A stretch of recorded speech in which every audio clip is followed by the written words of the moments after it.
Hay algo hoy que Dios está muy interesado que tú conozcas. Y voy a intentar explicarlo desde el juego del ajedrez. No sé si sabes jugar al ajedrez.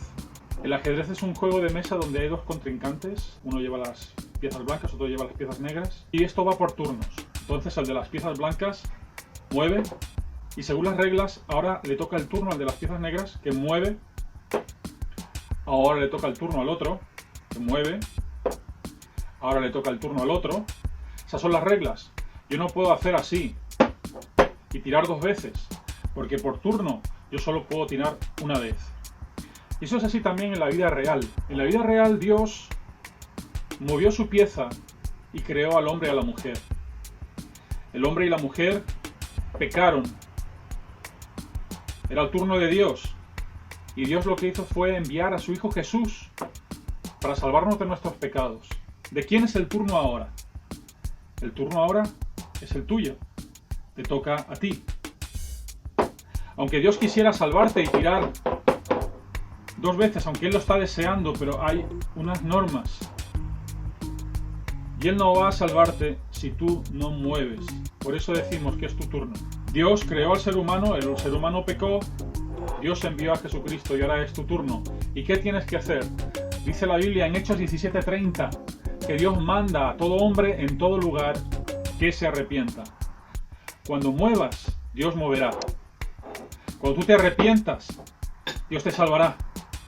Te está deseando. Cuando tú te bautices, Él te hará libre del pecado. Cuando pongamos la mano sobre ti, Él te llenará del Espíritu Santo.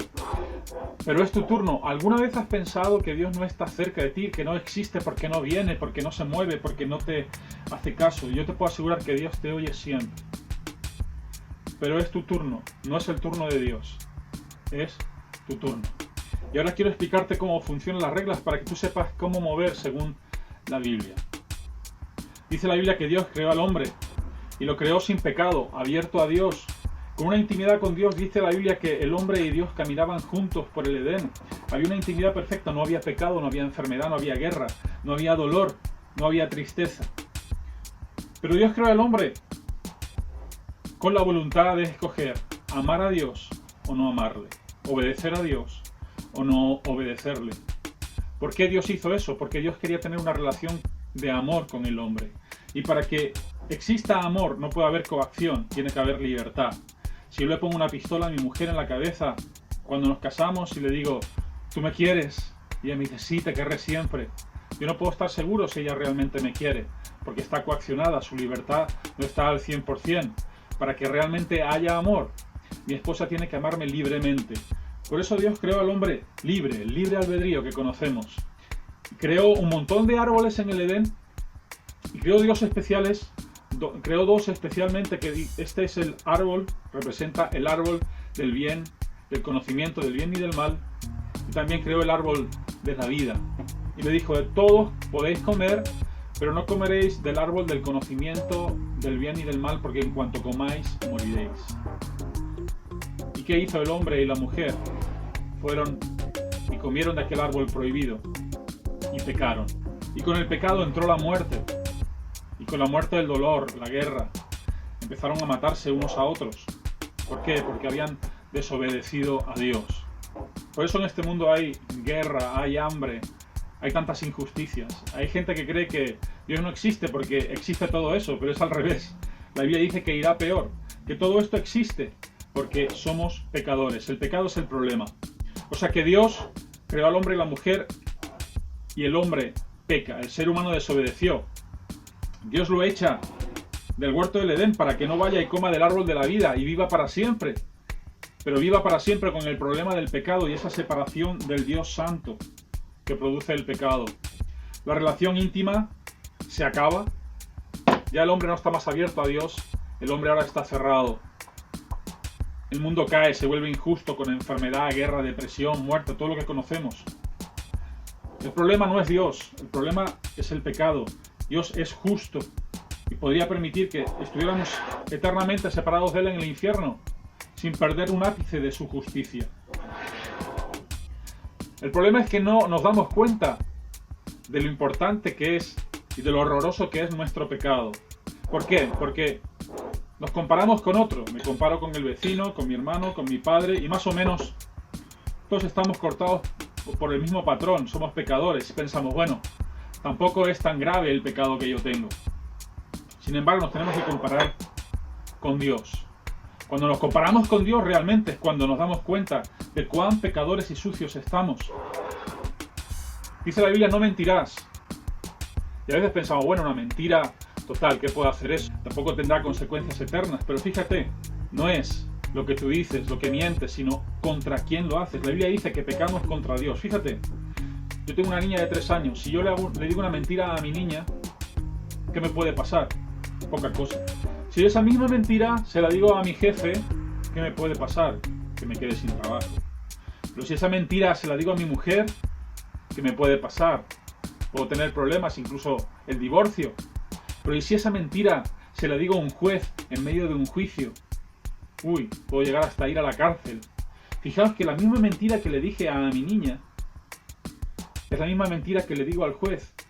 Con mi niña no sucede nada, pero con el juez las consecuencias son mucho más graves. ¿Por qué? Porque no es la mentira en sí, sino contra quién la digo. Y si contra el juez es tan grave, imagínate contra Dios, que es el juez de jueces. Cuanto más grande es contra quien pecamos, mayor es el castigo. Y Dios es el más grande. Dice la Biblia, no mentirás. ¿Has mentido alguna vez? Ya tienes pecado, ya eres culpable. Dice la Biblia, no matarás. Puedes decir, yo no he matado. Pero ¿sabes que Jesús dijo, si tienes odio en tu corazón, ya eres culpable de asesinato? ¿Has tenido odio, rencor, resentimiento en tu corazón? La Biblia dice, no adulterarás. Tú dirás, no, yo soy fiel a mi mujer desde siempre, o soy soltero. Pero ¿sabes que la Biblia dice que si miras con lujuria a una mujer, ya eres culpable de adulterio? Fíjate, imagínate que cuando naciste te implantaron un chip en tu cabeza, en tu cerebro, que has sido capaz de grabar todo lo que has pensado, lo que has visto, lo que has dicho, lo que has hecho, lo que has sentido, sea bueno o sea malo.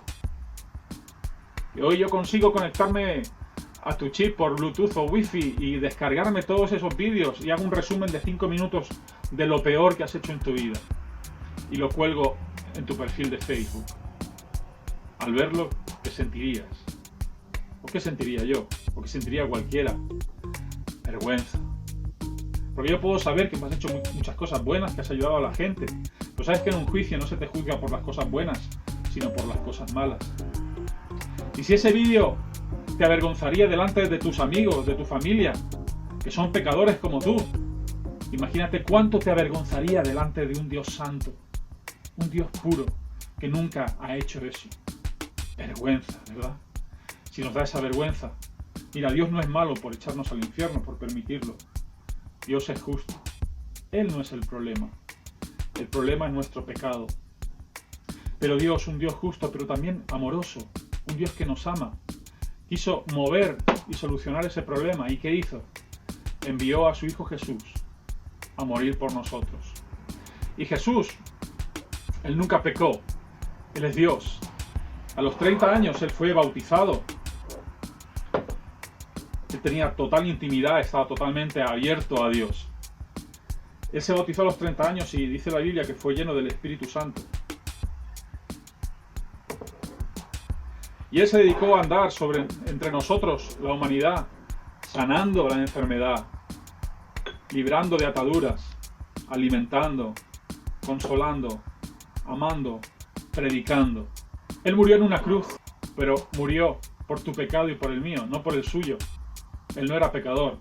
Y lo enterraron. Pero como no tenía pecado, la muerte no pudo por dónde agarrarlo. Y resucitó al tercer día. Y ascendió a los cielos después de estar 40 días con los suyos. Y ahora está a la diestra de Dios. ¿Sabes qué?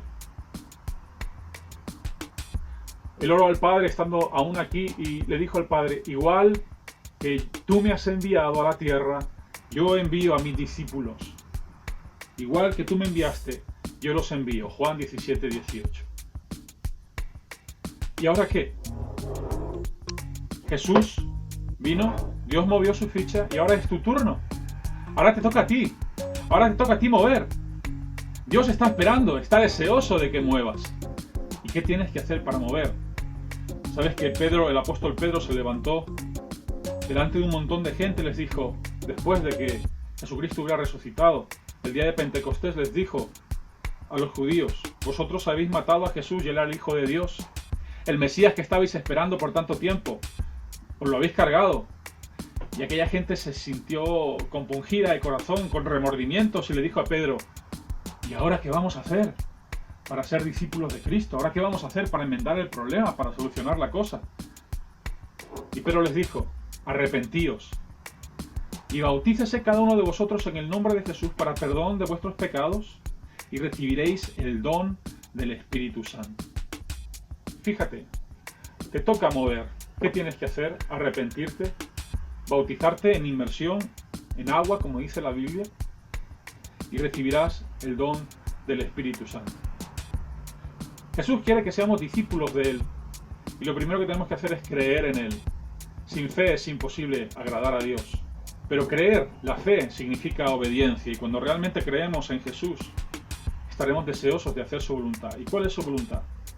Arrepentirse, bautizarse y ser lleno del Espíritu Santo. ¿Qué es arrepentirse? Arrepentirse es un cambio de vida, es un giro de 180 grados, que es una decisión que tomas de seguir a Jesucristo, que ya no son tus deseos sino los suyos, ya no son tus planes sino los suyos. Es una decisión de pedir perdón a Dios por tus pecados, de arrepentirte, de que te duele de corazón, y también decidir cambiar de dirección. Eso es. Y cuando tú te arrepientes, Dios te hace nacer de nuevo, una nueva criatura. Dice la Biblia que coge tu corazón de piedra, duro, alejado de Dios, y lo vuelve un corazón de carne, donde Él escribe sus mandamientos.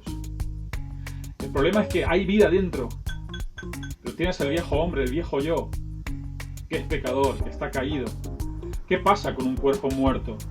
Que se pudre, que se come la vida. Cuando hay algún terremoto o algún tsunami, lo primero que hacen después es enterrar a los muertos, porque pueden traer muchas enfermedades. La muerte se come la vida. ¿Y qué se hace con un cuerpo muerto? Enterrarlo. Y eso es el bautismo. Enterrarte en agua y resucitar a una vida nueva, abierto para con Dios, reconciliado con Dios, y Dios, como prometió, te bautiza con su Espíritu Santo. Fíjate que es el mismo Espíritu con que llenó a Jesús, el mismo, ni más ni menos. ¿Para qué? Ahora hacemos lo mismo que Jesús hizo, porque ahora somos su cuerpo aquí en la tierra, y vamos sanando, predicando, alimentando, amando. Todo empezó con un huerto, un paraíso, y acabará, dice la Biblia, con nosotros reconciliados con Dios y llenos de su Santo Espíritu, delante del árbol de la vida, de que podremos tomar el fruto y vivir eternamente con Dios. Eso es lo que Dios quiere que sepas. Es sencillo.